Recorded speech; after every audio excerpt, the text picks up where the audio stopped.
Hello, and welcome back to the Xbox Hut. Now today I want to talk about a topic of interest, the Microsoft Cloud. Now this topic is actually a bit controversial because I see a lot of sarcastic remarks about it and a lot of jokes about it. The thing is, there's two sides to everything. Microsoft's presentations focus on the power of the cloud, and they show it as something that can make the Xbox One more powerful, and I think that's actually a misrepresentation. You see, there's no actual verbiage about the bandwidth or the latency required to get the results they've been showing. This means they could be running it on, say, a DS5 connection, which is 400 megabits per second, and someone in a house or an apartment is not going to get that kind of connection, which means they won't get those kinds of results. All the demonstrations of the cloud so far have just shown raw computational power of the cloud itself, but never the end results that should be expected of us, the end consumer. Gamers clearly have a misconception of the cloud. Maybe not all of them, but the point is the number of sarcastic jokes and remarks and stabs at it say that the gamers don't really see the value in it. And that's the thing. I think gamers think it's a joke, or that it's a marketing hype, or that it's really not real. To gamers, it seems the cloud, so far, is entirely a joke.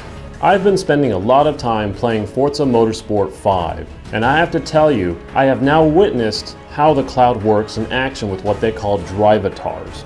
Now, drivatars are AI drivers in which human behaviors that are scripted are recorded and downloaded to your system. Now, here's the thing. These human players are not really race car drivers, so it's a good thing that the AI programming has placed restrictions on the human behaviors. You still get rammed a little, you still see two cars bash against each other, you still see them lose control, which is very human, but it's still constrained, and thankfully so. However, what's most important is what I just said. The AI makes mistakes. Two cars will ram into each other, they'll block you, they'll try to get in your way, they'll do human things, just constrained by the computer programming to make sure they're not going wild and just T-boning every car in a turn. This experience I've had in Forza Motorsport 5 leads me to my primary point of making this video. The cloud is real, but in a different way. See, I'm not sure where they're going to take the cloud in the future, but I can tell you what I can see, and what I see is the future of AI in gaming. Think about what I'm about to tell you. Think about the fact that all of your gameplay is recorded, and the script of your behavior is uploaded to the cloud. Now, suppose the enemy AI re-downloads this information and adapts to it. You now have an AI adapting to human behavior. So say every player comes around the corner expecting the enemy in the same place. Well, maybe after 5 people have done it, the cloud computing sends a new AI script to that enemy. The next player goes around that corner in his game, no enemy there. In fact, this could even set up for things like ambushes and other things, knowing what human players do in particular situations. That's the thing. The cloud can provide an ever-evolving enemy AI, and for the first time ever, we may go against organic CPU players. Now, if you consider what I just said, and consider the possibility of this being implemented in Halo 5, we may see the realization of the term combat evolved.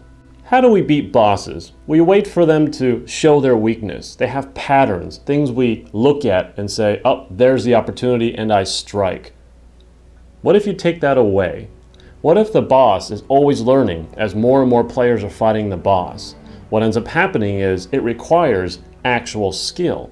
Now, you're not just waiting for the opportunity, you're hoping for the opportunity. What I just described to you could be the very future of AI in gaming, and it's going to be only possible with cloud computing. And the thing about what I'm describing is that it's more of an enhancement. It means if you have no internet connection, the enemies and bosses will just follow their regular AI routines. People with a good broadband internet connection will have a better experience, but it doesn't necessarily mean people with no internet or bad internet are going to have a bad game. So laugh at the marketing behind the cloud and the Xbox One all you want. If they actually do realize the potential, they may actually change the future of gaming, and they may also mark the start of Skynet.